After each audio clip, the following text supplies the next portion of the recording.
Hello everyone, দিনের শুরুতেই আমি যোগা আর প্রাণায়াম নিয়ে তোমাদের সামনে চলে এসেছি। যোগার সবটা তোমার সাথে শেয়ার করতে পারলাম না, সবটা শেয়ার করলে পারে ভিডিওটা অনেকটাই বড় হয়ে যেত আর দেখতেও বোরিং লাগতো, তাই যতটুকু সম্ভব ততটুকুই শেয়ার করলাম। যোগা প্রাণায়াম আমার কমপ্লিট। এবার এক গ্লাস পাতিলেবুর উষ্ণ জল খেয়ে এবার আমি স্নানে যাব। তোমরা আমার মুখটা দেখেই বুঝতে পারছো যে জলটা কতটা টক হয়েছে। সেদিনকে যে বেলায় বাজারে গিয়ে 10 টাকার 10টা লেবু কিনেছিলাম, সেই লেবুগুলো কিন্তু বেশ ভালোই টক আছে। আর কিছু চিংড়ি মাছ কিনেছিলাম, চিংড়ি মাছগুলোকে ফ্রিজে রেখে দিয়েছিলাম। চিংড়ি মাছগুলো বেশ ভালোই ফ্রেশ ছিল। আর এখন আমার শাশুড়ি মা চিংড়ি মাছগুলোকে কাটতে বসেছে।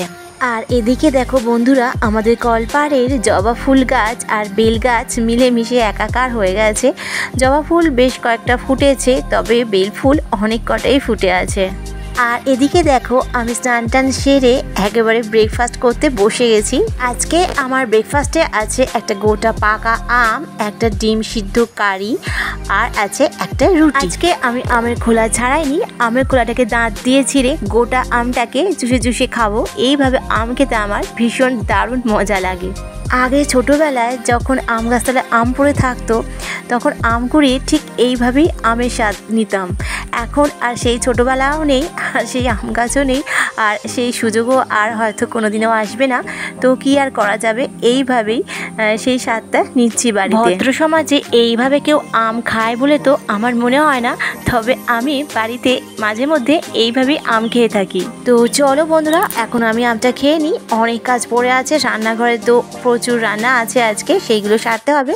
তো চলো এখন আমি আমটা খেয়ে। তোমরা তো আমার আম খাওয়া দেখলে। আম খাওয়ার সময় কিছুটা আমের রস নাইটের উপর পড়েছিল, তাই চেঞ্জ করে একেবারে রান্নাঘরে চলে এসেছি আজকে রান্না করতে। এই যে কাটাপোনা মাছগুলোকে দেখতে পাচ্ছ, এই কাটাপোনা মাছগুলো কিন্তু আজকে আনা হয়েছে। এই কাটাপোনা মাছগুলো আজকে কালিয়া হবে আর চিংড়ি দিয়ে হবে চিংড়ি পটল। আর এখানে দেখো, আমি অনেকগুলো কাঁঠালের দানা নিয়ে চলে এসেছি। এই কাঁঠালের দানাগুলো দিয়ে আজকে আমি কাঁঠালের দানার ভর্তা বানাবো। তো চলো রান্নাটা চটপট করে সেরে ফেলি। আর কী রান্না করব সেটা সবটাই তোমার সাথে আজকে শেয়ার করবো, তো দেখতে থাকো ভিডিওটা। আর এখানে দেখো, সকালের বাসন কুসন পড়ে আছে, এখনও মাজা হয়নি।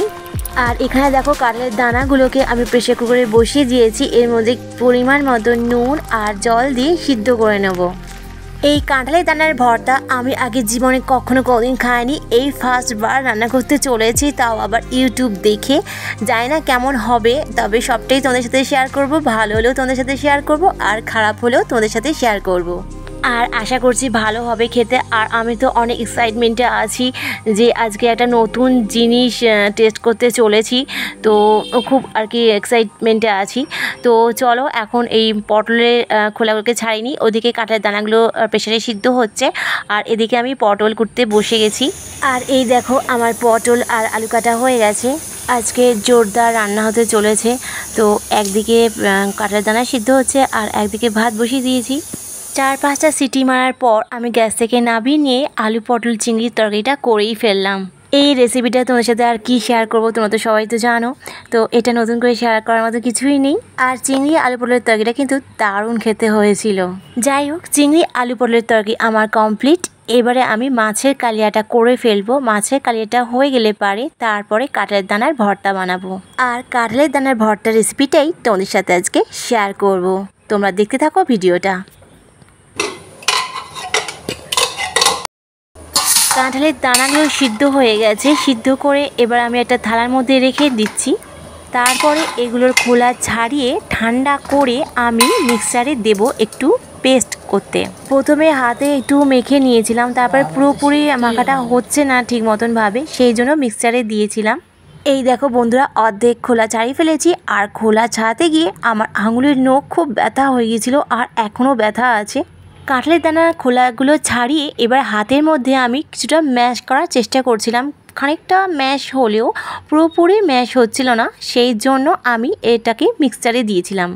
সিদ্ধ হয়ে গেছে, ভালোভাবেই সিদ্ধ হয়ে গেছে। আর তিন চারটে কেন 5-6টা বেশ খেয়েও ফেলেছিলাম কাঁঠালের দানার খোলা ছাড়িয়ে, কিন্তু হাতে কিছুতেই ম্যাশ হচ্ছে না, তার জন্য আমাকে মিক্সচারে দিতে হলো।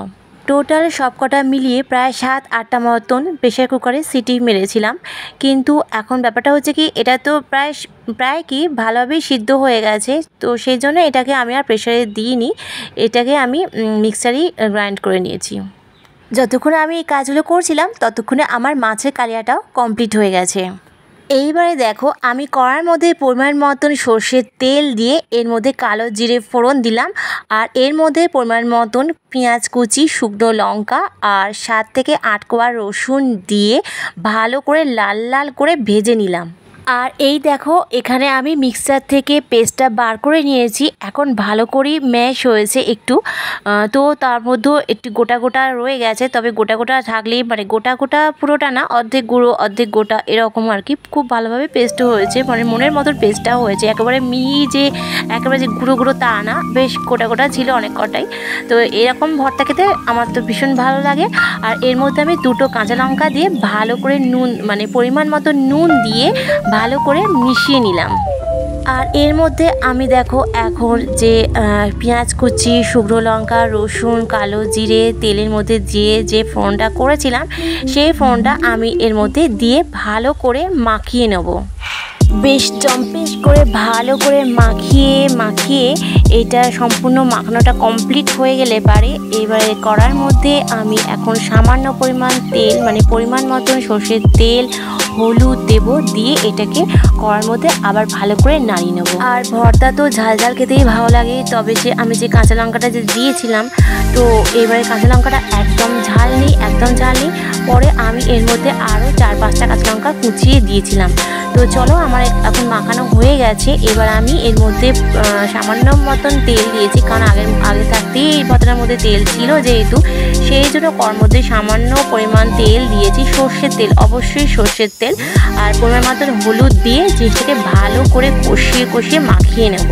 আর ওই যে বললাম না যে ভর্তা ঝাল ছাড়া একদম ভালো লাগে না, যেহেতু এই কাঁচা লঙ্কাগুলো ঝাল ছিল না সেই জন্য আমি এর মধ্যে আরও 5-6টা কাঁচা লঙ্কা কুচিয়ে দিয়ে ভালো করে নেড়ে নিলাম।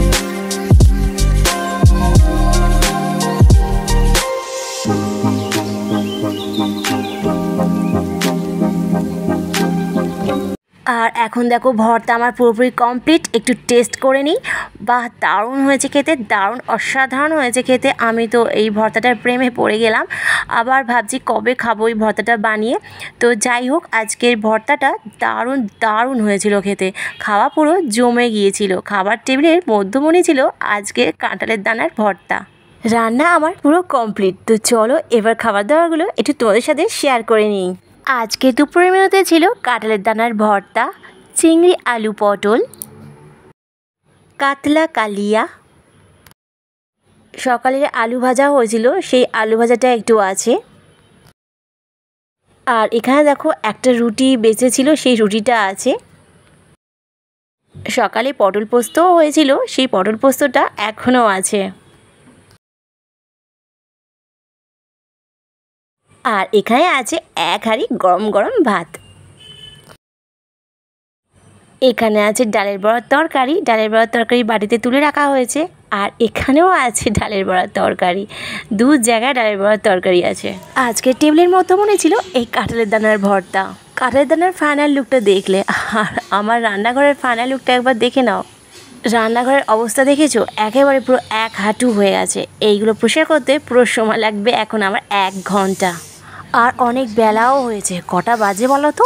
এখন পুরো বিকেল 4টে বাজে, দুপুর গড়িয়ে বিকেল হয়ে গেল, এখনও পর্যন্ত দুপুরের খাবারটা পেটে পড়লো না।